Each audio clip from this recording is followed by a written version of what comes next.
Dobrodošli u novi video u kojem ću da pričam o osnovama kod fotoaparata, to jest o osnovnim postavkama unutar fotoaparata. I o objektivima, i o crop senzorima, i full frame senzorima, koja je razlika. Tako da, hajde da počnemo. Tri osnovne postavke kod fotoaparata su brzina okidača, blenda i ISO. Da ću proći kroz sve troje da vam kažem šta znači i naravno da ću video primjer. Brzina okidača, počnemo sa tim. Što je veća brzina okidača, tada možemo pokret napraviti da bude što više statičan. To je da zaledimo taj trenutak pokreta na jednoj slici. Što je taj shutter speed duži, to je što duže traje, nekoliko sekunde, hajmo reći. Mi ćemo vidjeti više motion blura te kretnje ili te osobe. Naprimjer, ako radimo panning shot, to je ako se kreće auto, mi pomjeramo kameru, to je fotoaparat, za tim autom da bude iste brzine, ali nam shutter speed mora biti neki 1/60 ili 70, 80, 50, 40. Uglavnom da je vrlo spor.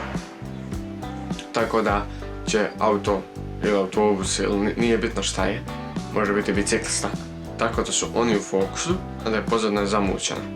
Kao da se kreću, tako da će nazivati da se kreću velikom brzinom. To je jako cool fotka.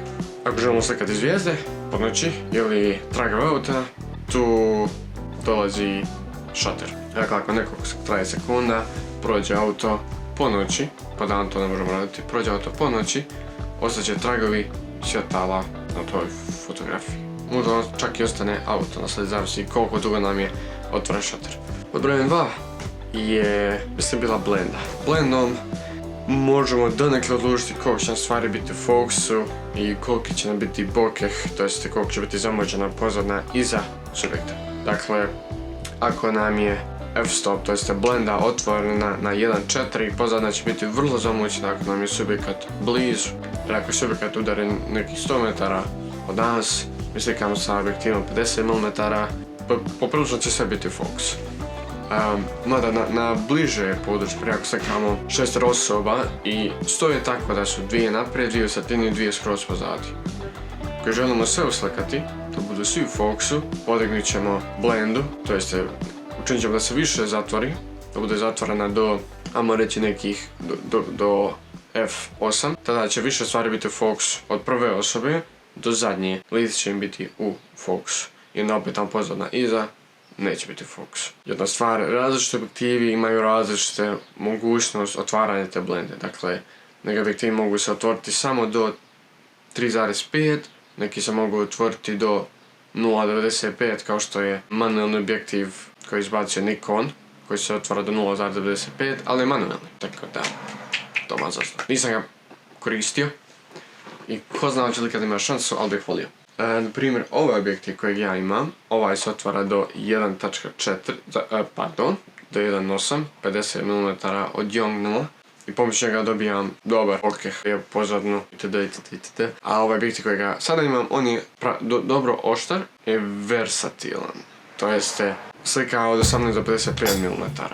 To je otprilike to što se tiče blende. Sada prelazim na ISO. ISO je jednostavno osjetljivost senzora na svjetlost. Dakle, što je ISO veći, 1600, 3200 itd. Slika će biti svjetlija, imat će više i noiza u njoj, više riže, što bi se rekao na našem. Biće više riže na toj slici i neće biti toliko detaljna, neće biti toliko oštra. Ako nema puno noiza, to se može popraviti prilikom kasnijeg editovanja i uređivanja, ali ne možemo to riješiti na slici. Ako slikamo po danu, nećemo imati potrebe da mi taj ISO podižemo do 1600 ili čak više. Držimo ga na 100. Po potrebi ćemo pomaknuti blendu, povećati, smanjiti ili ćemo smanjiti ili povećati brzinu okidača i tako dalje. To su tri glavne postavke i te tri postavke zavisi jedna od druge. To jest ako nam je ISO na 400, slikamo u sred bijela dana, zaboravio sam ga smanjiti, mi ćemo morati, ili jednostavno hajmo reći ne znamo smanjiti, tek smo počeli koristiti fotoaparat, znamo pomaknuti shutter, to jest povećati okidač, brzinu okidača. Fotografija će biti pravilno eksponirana. Pravilno eksponirano znači da nema previše svijetlih dijelova, previše tamnih dijelova, da je sve tu negdje. Ako što imate histogram ili exposure meter koji ide prema desno, prema lijevo, prema desno to je overexposed, prema lijevo je underexposed. To mogu ostati za sljedeći put ako želite. Da pričamo o histogramu, o exposure meteru, kako da se pravilno eksponira slika. Lajkajte i komentirajte ako ste to željeli. I ajmo nastaviti dalje. Sada da pričam o objektivu. Dakle, imam ovaj objektiv koji je 50 mm, on zove prime objektiv. To je fiksni objektiv koji nema zooma. Dakle, postoje telefoto objektivi, postoje prime objektiv. Imam trenutno ovaj sa kojim snimam je kit objektiv, to jest objektiv koji je došao uz fotoaparat i koji je od 18 do 55 mm. Unutar njega, zapravo unutar sebe on sadrži stabilizaciju, tako da ako se snima video bit će malo više stabilizovan nego što bi bilo sa ovim objektivom. Naravno, taj objektiv možda zoomira od 18 mm do 55, ovaj na 50 mm i fiksan je, ali prednost ovoga je što je bolji za portrete i dobijamo bolju i ljepšu zamućenu pozadinu s pomoć njega. Vam sad pričati o crop i full frame senzorima. Crop senzori su jednostavno skraćeni senzori koji mogu biti skraćeni 1/60 puta u odnosu na full frame senzor i ako nam je crop senzor, imamo objektiv od 50 mm, mi ćemo to dvoje pomnožiti da bismo dobili pravu vrijednost zooma.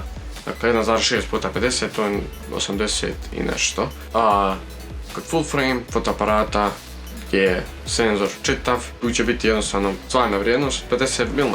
Kod mene je cropped senzor i što se tiče toga dobijam malo više na zoomu, ali gubim na kvaliteti fotografisanja po noći. Gubim na kvaliteti slika koje full frame fotoaparati imaju bolje jednostavno. Full frame senzor će uvijek imati, skoro uvijek, po mom mišljenju, će imati oštrije slike, kvalitetnije i po noći će bolje slikati. I sada ću vam pokazati neke primjere što se tiče podeksponiranja slike ili da bude previše eksponirana slika i tako dalje i tako dalje. Kao što vidite, trenutno je sve vane moje sobe previše eksponirano.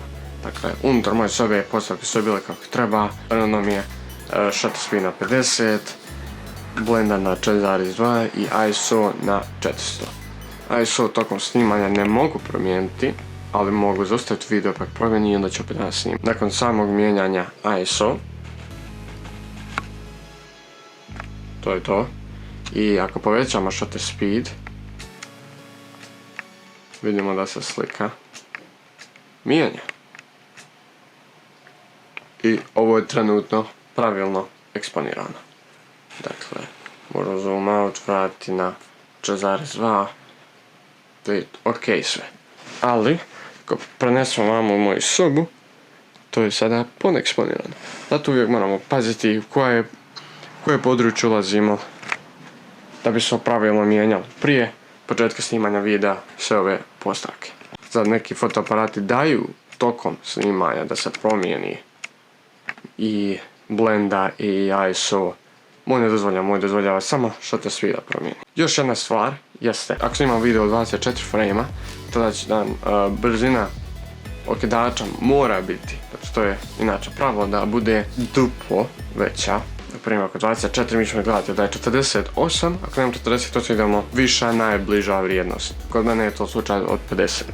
Ako nam je previše svjetlo, povećat ćemo još dalje ili ćemo pomjerati blendu ili smanjiti ISO, nije bitno. Samo da nam slika ili video da ne budu previše eksponirani. Vi ste malo nagledali trenutno ovoga dimnjaka, tako da ću tada pređem na sebe opet. I mislim da bi to bilo to za današnji video. Nadam se da vam se svidio, nadam se da ste naučili nešto novo. To je to, ako želite naučiti kako da promijenite pozdrav na svom fotoaparatu, predlažem vam da ukucate na YouTube-u ime vašeg fotoaparata i kako promijeniti ISO, how to change ISO, how to change f-stop, how to change aperture that is, or how to change shutter speed. Sve to možete ukucati online i naći, ne znam da li ima na našem jeziku neko koji to uradio, koji ima pristup puno fotoaparata i koji možete objasniti napraviti sve taj tutorial. Uglavnom, nadam se da vam se svidio video i ako se svidio ostavite like, možda komentarišite, možda ne znam. Hvala što ste gledali u sljedećem videu. Ako imate neka pitanja, slobodno je postavite. Peace.